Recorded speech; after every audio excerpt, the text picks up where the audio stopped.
Before we begin this episode, I have a request. 98% of you have not bloody subscribed to this channel. Please subscribe. Everyone watches, nobody subscribes. So please subscribe before I even begin this episode. Please like, share, and subscribe if you've enjoyed the video. It really helps us. Now, I will get back to introducing myself. Hello, welcome back to a brand new episode of Two Please. I'm Abin, your host. And I'm your co-host Rohit. Subscribers also get free feed pics from me, whether they want it or not. Oh wait, this is not OnlyFans. Sorry. Let's move Coming soon. Two Please. on. Don't demonetize our videos. I mean, not that they're monetized to begin with, but please don't demonetize. But yes, speaking of the many perils of capitalism, of course, OnlyFans being a shining example of the very same, we have an interesting film to talk about today. Yeah. The first rule of Two Please is that you don't talk Hmm. about Two Please. Oh The my film we're going ass. to talk about today is 1999's Fight Club. And before we dive into all of the things that we want to talk about, let's start the show.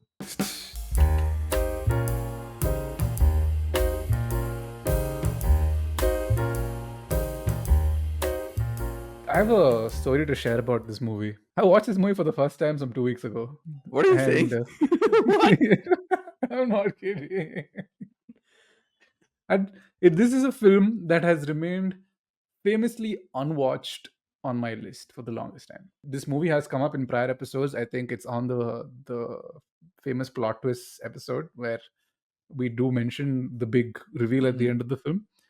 Now, why I have not watched this film is a very interesting reason behind it. So I remember one of my earliest memories is my father watching this movie back in 2000 on a laser disc. Now, for those of you of the class of Gen Z, a laser disc was the video disc that preceded the VCD and the DVD. It was the size of like a vinyl record, slightly bigger, and also came with this huge ass player.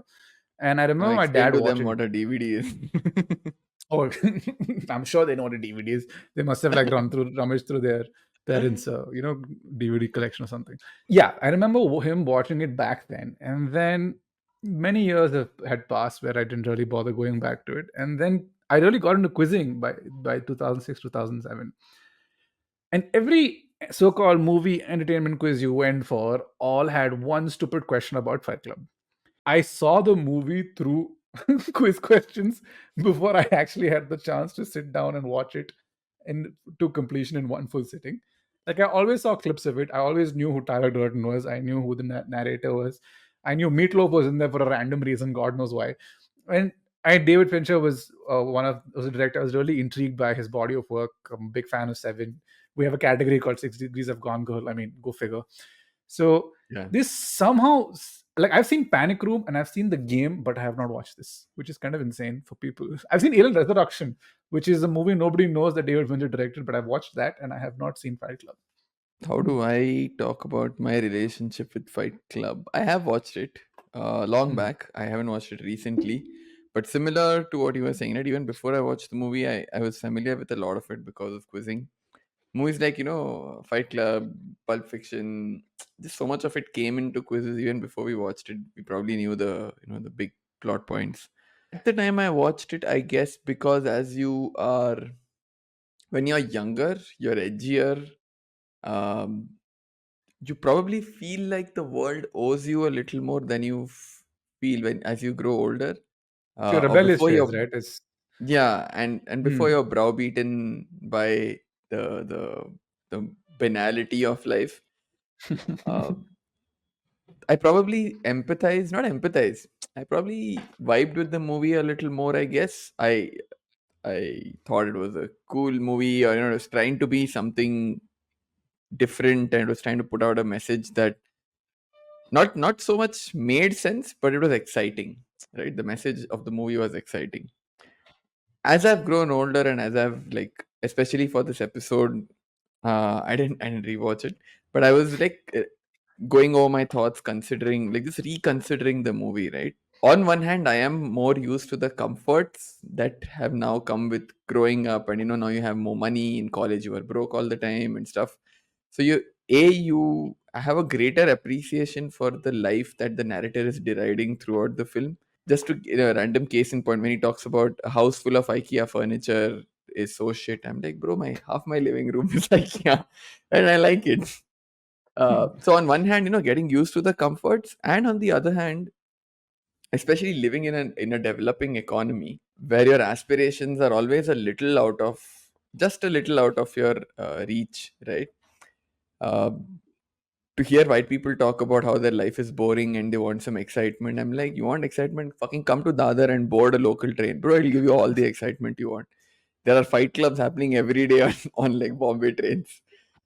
Or come try and catch an auto in Bangalore during the rains. You'll have I all the fill of Yeah, excitement you want.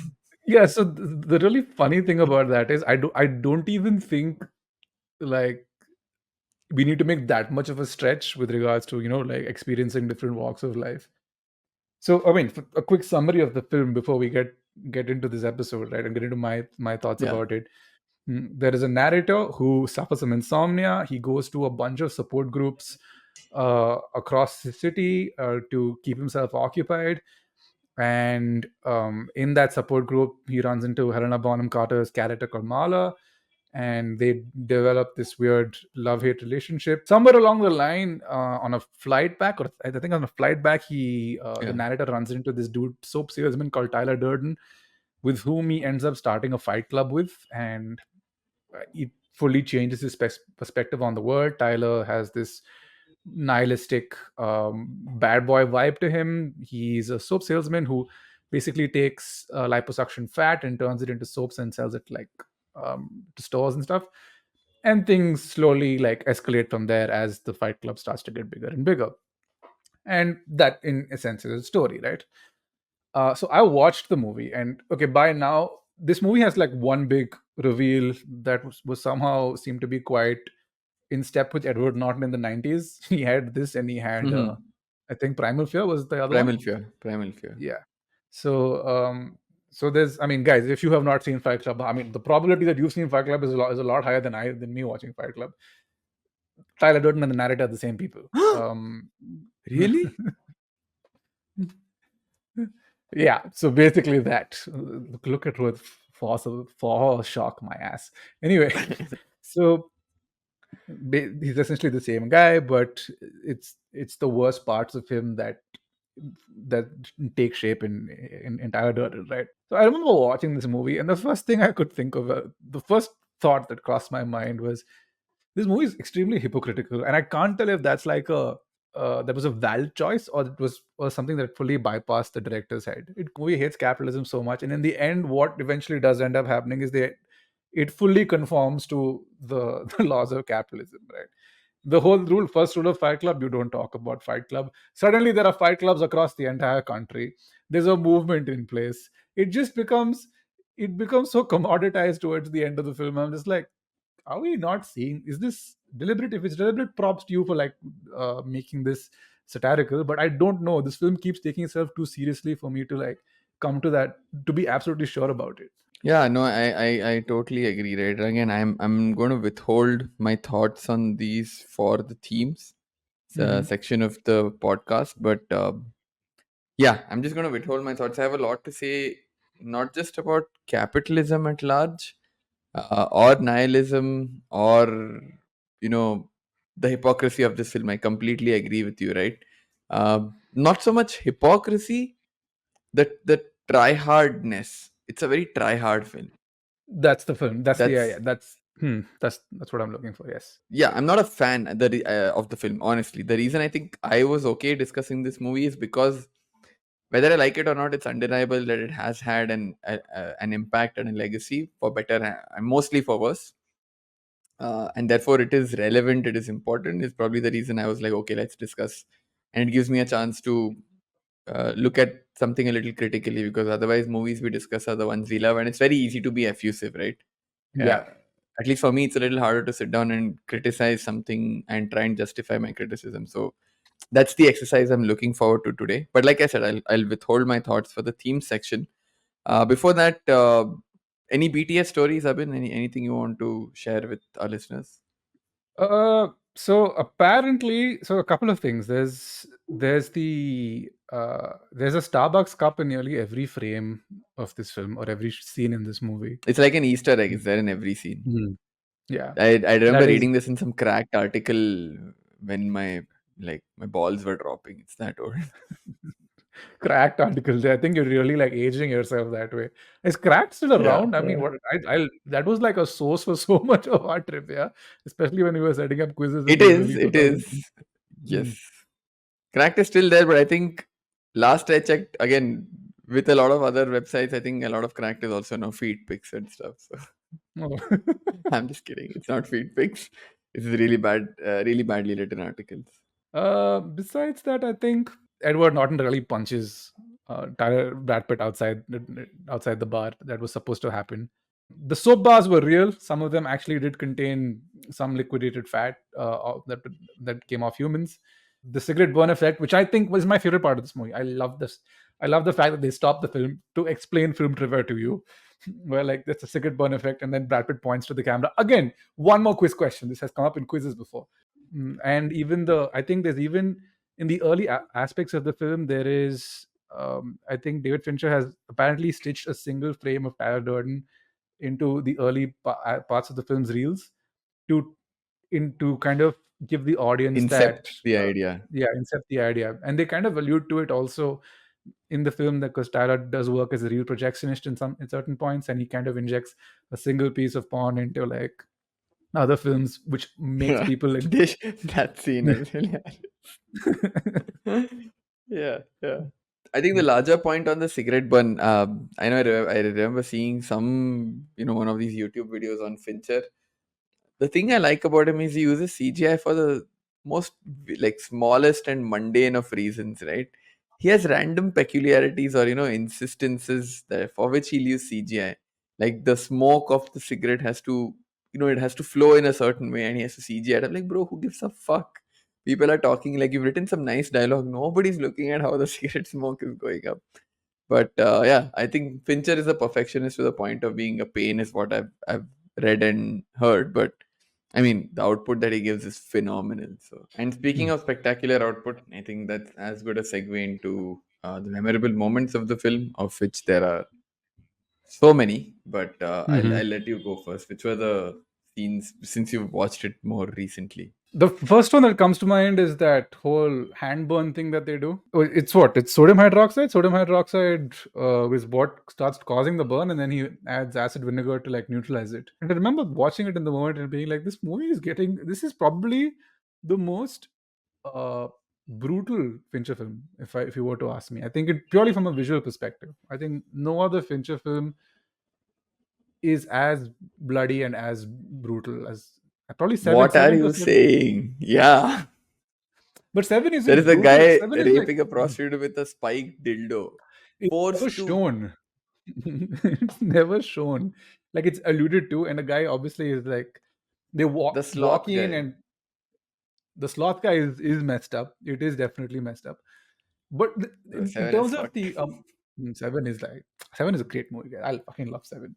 Mm. I Yeah. always, for some reason, thought seven came after Fight Club. I didn't realize Brad Pitt was already like such a huge household name by the time Fight Club came around.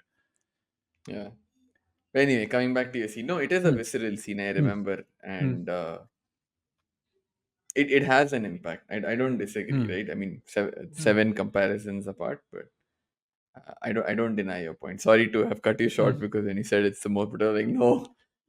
But yeah, No, no, that it's that's fine. fun. That's fun. Hmm. Hmm. What else did you walk Uh, away with? I think the whole IKEA furniture. Like you speak about CGI, right? Him having random factoids about IKEA furniture popping up in that scene prior Oh yeah. to the house exploding.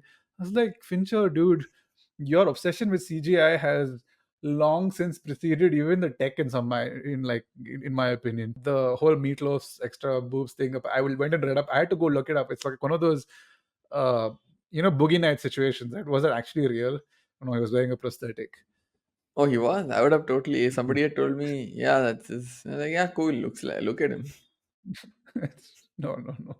Poor Meatloaf didn't do wonders for his reputation in the 90s. I mean, obviously the climax, the big reveal that they're one and the same, and all the buildings coming tumbling down to the theme of "Where Is My Mind." I think he Hmm. says something like, you've met me at a very strange time in my life," or something. Yes. That's the line. Hmm. The last line of the film. Yeah. Hmm. The the memory I go back to most, the one I cherish, the one that gives me, puts a smile on my face just before I go to sleep a lot of nights, is just remembering Jared Leto get beaten to a fucking pulp. And I every knew. time I come I across any forgot. articles of him, I come across any articles of him without fail being a douchebag. I'm like, yeah, that happened to him. Even if it's not real, I choose to believe it is. And that's what gives me peace. It lets me sleep at night. I wake up fresh, happy. I'm like, yes, Jared Leto got beaten in Fight Club. He At least comes that out in happened. this movie. He pops out like a jump scare. You're like, holy shit, Jared Leto. What? Like, Yeah. I thought Jared Leto was like played it fairly straight in the 90s, but no, blonde eyebrows, blonde hair, very much the start of current day Jared Leto as we know Fuck him. That's all I him. have to say. So, so there's What that. else do you have? Uh, the other one, probably my favorite line from the film, where Marla is like, "I haven't been fucked like that since grade school," which a BTS tidbit I have behind that is the original line was, "I haven't been fucked like that since high school," Mm. and the whatever, the producers told Fincher, "Hey, this line cannot go. You have to change it." And he's like, "You're telling me I have to change it, right? Cannot." And he's like reading between the lines. He didn't say I can't Mm. make it worse. So he changed high school to grade school. I remember first time watching it, and I obviously had down torrented it. I paused. I'm like, what did she just say? What is happening? And even the part where Brad Pitt opens the door to Edward Norton, and there's Marla on the bed behind him, and Brad Pitt is wearing rubber gloves and some face mask. And I'm like, what shenanigans? Yeah, What is there is happening, like right? there is a random sex scene that happens in this movie where it's like I don't know what's happening. It feels like a fever dream sex scene where it keeps like the camera keeps rotating and it's out and it's pulled back and the Yeah, aperture it's size very is Gaspar Hmm. Noé. No, Gaspar It's Noé very is Gaspar. I don't know if I wouldn't call it Gaspar Noé. It's Fincher. It's Fincher being No, the like, camera work. The yeah, camera yeah. work, I'm saying. Gaspar Noé is a lot Hmm. more explicit, I know. Hmm. But all that, twirling, and you're like, I what's know what you mean. happening? Your Irreversible's opening 10 minutes is what you're Yeah. referring to. Hmm. But See, this is why we do this there's podcast that. together. There's that. And then obviously the ending. Uh, and the mission right at the end, right? Of them, again, not so much a spoiler, but what they want to do is they want to destroy a building which has the loan records of a lot of folks, and they want to wipe off their debts against the bank, which fundamentally is a cause I can get behind, right? And I remember when Mr. Robot, the first season, came out, I was like, hey, essentially the same funda as Fight Club, uh, Hmm. same anti-capitalist measure that they're trying to take. So I remember that, and of course, a lot of quotable lines. Many of Brad Pitt's long tirades against consumerism, against advertisements, against capitalism, and of course, espousing nihilism, espousing anarchism. Again, they're long lines. I'm not going to quote them verbatim, but they've become famous. Again, unfortunately, today they're quoted by people who tend to be assholes. Hmm. But it is what it is. Um, and of course, the whole first rule about Fight Club, and which I sort of referenced right at the start. So a lot of quotable lines, a lot of memorable visuals. It's just I've watched it so long ago, I can't recite it from Hmm. memory. But the movie has a lot of staying power with you. Again, for better and for worse, it has a lot of staying power with you. Yeah, I mean that's this film didn't. I mean, famously didn't do well upon release, but has it's possibly one of the biggest cult movies of all time. I I think think it's because is of the internet that this movie became a cult classic. Because not just early days of the internet, even today, the sort of crowd, the sort of people who are heavily Themes. on the Wait, internet. it'll come for come. It's a themes Yeah. thing. Believe you, it's Outside something of I've thought social of. media, they are the kind of people who propped this movie up and made it their whatever, I messiahs felt calling it. like, yeah, I think this is a good point Let's for yeah, us to, let's yeah, slide to into dive into themes. themes because there was a point in this, like when this movie was really cool, like I say 2009 to 2012, Fight Club was Yeah. revered, and as merchandise around Fight Club started to come out, which is fucking hilarious. It's like the movie The Critics Capitalism is generating t-shirts with Tyler Durden's face on it. But like and not just like a normal thing, like these are big corporations that are like creating these shirts, right? Very much like how people miss the point of Squid Game. I remember when Squid Game first came out, it was very much a sharp critique on the pitfalls of capitalism. And within about 2 weeks, Mr. Beast announced that he was doing his own version of the Squid Game games, which now has more views than the actual show itself. Right? So it's take that, make of that what you will, right? Uh, so this movie kind of started, like it became a movement for a bunch of people that felt discarded, not heard, like the voiceless, so to speak. But over the last 10 years, it has found its home, or rather it has influenced a generation of incels, as well as a lot of Trumpisms, if I may. Like I was watching watching the movie, and the first thing I thought of was Donald Trump. Like I was like, a lot of what he says, oh, this system doesn't care about you, like Trump and Andrew Tate, they're just espousing the same rhetoric that Brad Pitt does in Fight Club. Yeah. And it's the same: you're disenfranchised, no one's going to look after you, you got to beat the system. As a matter of fact, he said something similar when the Capitol riots were happened back in 2021, Jan 6 Yeah. 2021. He said something, I'll put up exactly what he said, very in line with and very in step with, in from the Tyler school of thought. That's what, for me, that's what, like, I personally felt the movie has not aged well with regards to that aspect, given the kind of people and the kind of rhetoric it has spawned over the last decade or so. I don't know how to put this right, because this is still a theory or a concept that I've been developing in my mind for the last couple of weeks or longer, but I haven't really like put it down anywhere. It's just random thoughts in my head, which are around essentially the power of capitalism to co-opt anything that comes up as an opposition to it, right? Hmm. And think of it this way: the inexorable or the inevitable direction of capitalism is increasing inequality, consolidation Hmm. of resources by those who already have power, and the continued disenfranchisement of the disenfranchised. That Hmm. deviation is only going to increase. That's Yeah. essentially the momentum of capitalism, right? Every now and then you have some corrective actions you have, because it's like when pressure reaches a boiling point, you need some sort of release. So every now and then some corrective actions happen. And imagine capitalism being this sort of beast which learns from that event happening. And it's like, oh, I shouldn't have pushed this too far. Now I've learned what happens if I push it. I am going to either work around it or I'm going to co-opt it, right?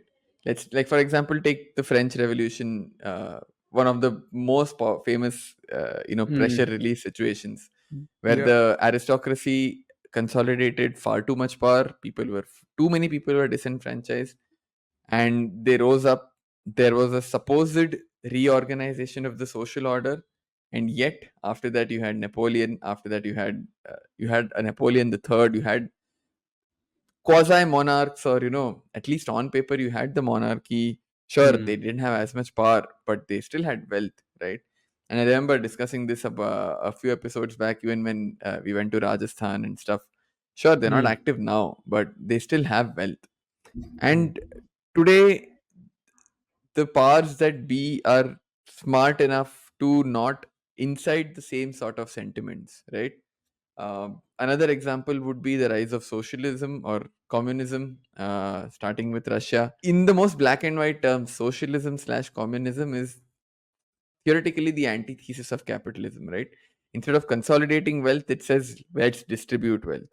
Hmm. Sure, sounds great in theory, and that fervor of seeing that philosophy play out in reality is what led to the Russian Revolution. Things got set up, but then you see in the subsequent decades, corruption set in.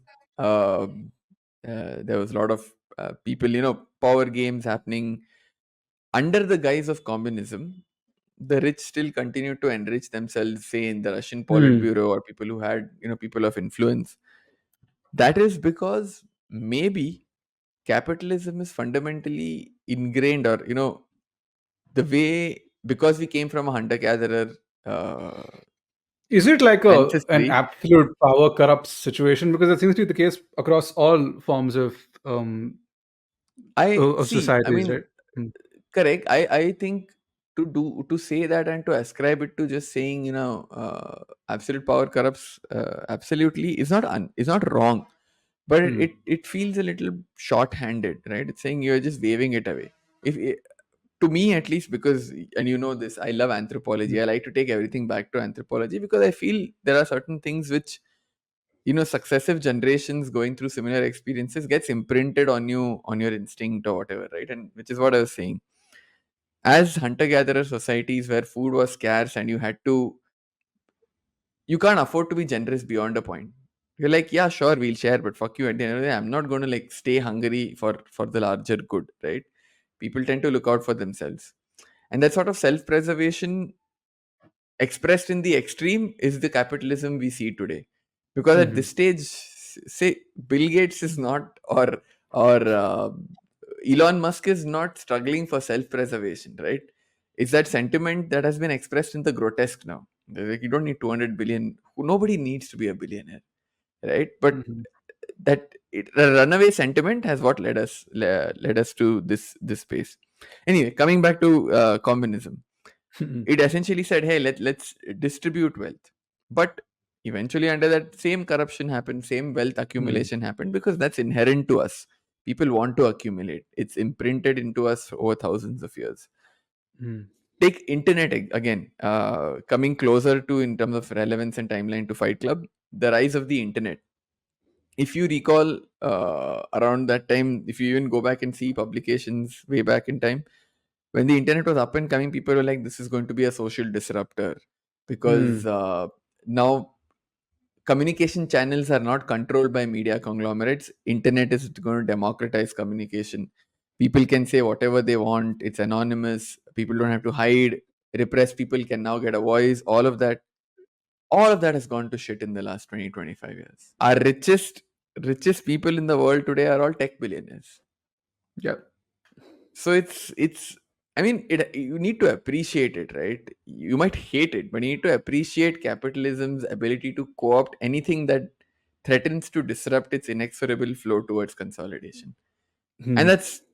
it's terrible, but it's super cool too. Which is why right It's, at the start, when I said, A, when I'm comfortable than I was when I was younger, at an individual level, don't foresee myself being able to stem the tide of this consolidation, right? Sure, in my own circle, I'm going to try and not be an asshole. I'm going to try hmm. and be just and spread the wealth around if I ever have any, right? Yes. Within reason, of course. Hmm. But given that, I'm like, I understand too much capitalism is bad, but whatever, like, edgy bullshit that this movie is trying to serve me, saying anarchy, like, believe in nothing, nihilism, or anarchy, no rule of law is probably better than what we have. No, it's not, guys. The whole reason why 17th and like Jean-Jacques Rousseau in like 1600s or whatever, 1700s said, came up with the concept of the social contract, which essentially is the implicit agreement between members of a society that let us not be dicks to each other. Yes, it is important to pursue our ambitions and our needs and wants within reason. But anarchy essentially says there is no social contract. 8 billion people cannot live together in that sort of system. Yeah. It is going to be, you have to have some sort of said unsaid law governing the way we are our interactions with each other, right? Which is why now as I grow up, I'm like, this is so like stupid and myopic and like impractical, the message of the movie. Even then, like you talk about anarchism being like chaos, basically chaos, distilled forms of chaos. The film itself co-ops and kind of provides guardrails to it. If you want, don't look no further than the rules of the Fight Club. Don't talk about Fight Club. What is the second rule? If it's your first day, you've got to fight, so on. And I mean, there are Yeah. guardrails. There are certain things you're supposed to do. You're supposed to observe. You're not supposed to attack. So it's not. It's for anarchism. It's just it's a Yeah, that's their own scenario where social contract they've come up with, right? So what the fuck? yes, yeah. Which is what Yeah. I find the whole conversation about the matrix and you're living outside in the matrix and everything is being controlled, and so you need to step out of the matrix and be controlled by a whole separate other matrix that's not the current matrix that's keeping you down. Let this matrix keep you down. It's oh man, it's the same old um, garbage that gets repeated every other decade or so. Yeah, and like you rightly said, right, between 2009 to 12 was probably when this movie sort of culturally speaking found its Was it a high legs the point? most, maybe. Hmm. Yeah, was its cultural high point? Is also because think of it this way, right? That was also around the time people were again disenfranchised because of the financial crisis of 2008. Hmm. People were disgruntled with capitalism. Occupy Wall Street started in 2012, or I was at its zenith in 2012. So between 2008 to 2012, there was an uptick in anti-capitalist sentiment, right? Capitalism, the capitalist system saw this and they're like, okay, what do we do? And then Facebook boomed. Then you had Snapchat. Social media basically came in and they're like, here's your new opium. What was religion Hmm. 100 years ago is today fucking reels and your TikToks and all this nonsense. And people are just like anesthetized by it. Nobody's stopping to think about, hey, what am I doing with my time? Hey, where is society going? We're all collectively looking down at our phones. Again, capitalism came in and like, okay, let's distract them with this. Not only distract them, we'll use that to fucking sell them more stuff. It Yes. is when you look at the larger this thing, you can either choose to feel hopeless or be like, hey, just join the club, make your money, and try to be good to people around you. But this system ain't changing, guys. Nobody is changing the system. Let's get it in our heads. Far from it, guys. We're making money off of feed pics. Like there was this wonderful stat. So when I said this to somebody recently, so there's this guy called Caleb Hammer who does financial audits, and he built a whole YouTube series around it. And I think he had this Twitch streamer called Amaranth on her on his platform. And generally he gets people who have terrible like financial history. So he got somebody. This is probably the first time he bought somebody on that was making bank, right? Like Amaranth made. She's a Twitch streamer, basically streams in extremely skimpy clothes or in bikinis, does hot tub streams, and has a diverse like pool of revenue coming in through her various channels, right? So in 1 month alone, I think when she first launched her OnlyFans, it was 27 million is what she made in the first month.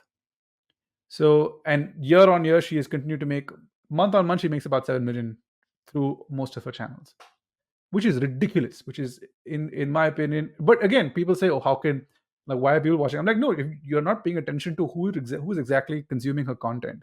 There are people extremely aware of the fact that okay, there's there is a whole team of individuals working behind this person's brand, and they are essentially some the people communicating to you, but you want to live under the false you want to live under that fallacy that oh, I'm actually having a conversation with this person in exchange for some sort of monetary compensation, uh, and they're fine with it.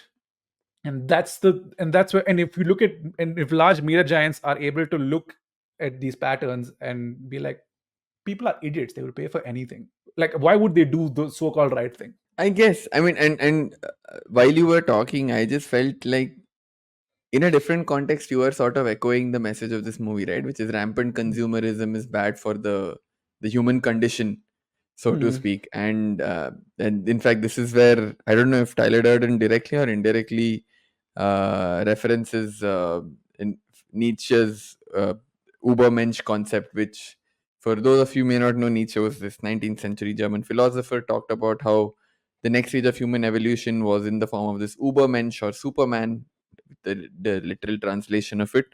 And he does mention, right, which like the for us to be able to attain that next stage of evolution is to have to break through this veneer of consumerism and expose ourselves to difficult situations, to pain, because this whole consumerist mindset has sort of lulled us and sort of Hmm. yeah, anesthetized us is probably the best way to put it, right? I say let people be, man. If people want to, I mean, it's free will, right? If I'm taking this argument to its logical extreme. If somebody within their right mind is choosing, and I'm not talking about addiction here, because addiction is not always in your control, but if somebody is choosing to do something which you feel is not right for them, who's to tell? As long as your actions aren't hurting anybody else. Those Hmm. streamers are paying that girl whatever, I mean, that those subscribers are paying that streamer Hmm. whatever money. It's their Hmm. money, they've earned it. Unless they're taking it out of their kids college fund or whatever, and so nobody else is being damaged by it. Sure, you and I may not agree with it, right? Yeah, I know. The problem, a fundamental problem I have with this movie is it has a value judgment on people's free will. Fuck it for Hmm. that. Fair enough. Fair enough. Yeah, no, that makes that makes complete sense. It's like, oh, it's the edgy teenage kid standing in the corner, like judging people for liking popular things. That's what this movie Exactly. felt like. Yeah. Exactly. Hmm. It's like, You're oh, like, you oh, like, so uncool hmm, that you like this. You should yeah, only so be this uncool. way. That's it. Yeah, it should be like, oh, I'm like, follow you have this. no friends, bitch. Shut the fuck up. Live and let live, basically. Yeah. Um, yeah, but I think we've covered. Did we cover the themes of? I mean, we kind of like glossed over nihilism to a certain degree. Anything else that we've missed? Nihilism, consumerism, Mm. capitalism, Nietzsche, incel culture also you sort of did with the whole Yeah, internet incel bit. culture definitely. Yeah, people disenfranchised are of the opinion that, oh, the world is against you. This is your. That's the whole reason why women don't love you, and basically a lot of anti-feminist rhetoric that you're hearing today. Kind of, you could trace back to this film. Correct. And which is why I made that distinction, right? The way Mm. you choose to live your life, as long as it doesn't hurt other people, cool, right? If somebody is an incel, being an incel inherently is not bad. I mean, I am sad for that person because they're not choosing it to be, but whatever, that's their situation.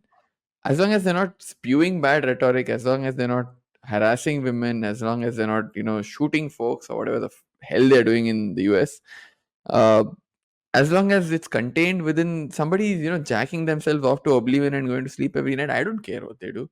As long as they clean up afterwards, right? We don't want to like create some new strains of bacteria or fungus, whatever, because You they would don't be clean up very after surprised. themselves.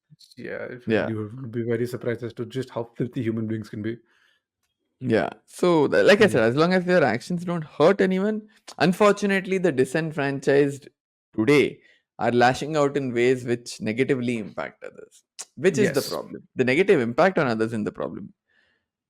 You feel bad, sure. If you want to do something about it, that is within your control, go for it. You don't want to do something about it, it's your call. I'm not going to judge you for being the way you are. Yeah. Fair enough. My whole forget about even being smart. I was like, you are very much a film that was of its time. I would a little ahead of its time, but not too ahead of its time. If you get what I mean. Yeah. Hmm. There That's is a very that was specific my expiry date on the message of this this film. exactly, yeah. Best before so and so months. But yeah, those are the themes broadly we want to discuss. Coming Mm. to what has now become my favorite section of every episode. It's like a Hmm. good puzzle slash quiz to try and solve. And Uh, let's try and make it harder, or rather, let's get the easy one out of the way. Okay, before we get guys, we're talking about 6 degrees of Gone Girl, and in fact, hey, where is the sixth degree here? Oh, David Fincher there is no over. 6 degrees. Yeah, yeah, that's what I'm Yeah, saying. That's why I said Before this episode, I came with a suggestion saying, let's do 6 Degrees of Gone Girl, connecting it to Fight Club, but the 2006 Bollywood film starring Zayed Khan, Ashish Chaudhary, Ritesh Deshmukh, and Sunil Shetty, where they took the concept of the Fight Club and said, fuck everything else, because our audiences aren't prime for this shit. No, they're like Indians are Similar. already nihilistic. You don't have to like preach it to them. ये nihilism क्या है? Anyway, yes. So let's do that. But yes, okay. How do you do this, man? One eternity later. I've got it. So the first one is, of course, Fight Club. Ritesh Deshmukh in Fight Club. 2009's Aladdin, starring Ritesh Deshmukh and Amitabh Bachchan. Mm-hmm. Amitabh Bachchan in The Great Gatsby. Oh, Hmm. that's the bridge. I was wondering Ah, who's the bridge. Nice. yeah, Amitabh Bachchan in The Great Gatsby. Leonardo Hey, DiCaprio. fuck. I refuse. Departed. Matt Damon. Even in this, even in this, it is impossible. One cannot. One does not simply walk around Matt Damon. I think the connector here in this case has to be, oh dude, what I should have actually said, I am the idiot. It should have been Fight Club has Sunil Shetty in it, no? Yeah. So Fight Club, Kante would have been the better bridge. Then Aladdin. Yeah. Yeah. Also, Yeah. There. Kate. Basically, the genius is in Amitabh and Great Gatsby. That's the yes. good spot. Good recall. Do you have any? No, dude. How do I follow Hmm. this up? Are you mad? This was awesome. I'm just in awe. As I'm silent. I'm sure there is one. I'm sure you can do the Irfan Khan route also. One eternity later. This is not making for good podcasting. No. Yeah. Anyway, Idle speculation so happened. yeah, there's a random bit here where Rohit and I he just observed me like trying to put things together, wasting everyone's time, including ours. So we have decided to cut it in the interest of time. But yeah, anything more to add about this film as we like wrap this episode up? Word of caution, maybe. Watch the Hmm. movie because, like we said, for better or worse, it is a cultural milestone. Maybe not as relevant today as 10 years ago, but still definitely worth a watch. Hmm. Memorable moments, memorable dialogues. Just don't get swayed by what the movie is trying to sell. Tyler Durden is essentially, or maybe that is also a meta commentary. He's a soap salesman selling you what is essentially shit. So maybe Hmm. Fincher's trying to say, hey, I'm trying to sell you shit. Don't take it at face value. Just struck me. Maybe. So if Yes. that's the case, listen to Fincher, enjoy the film and forget about it. But anyway, that's us this week. Chalo. Okay. See you next week or the week after. Take care. See Bye you soon. bye.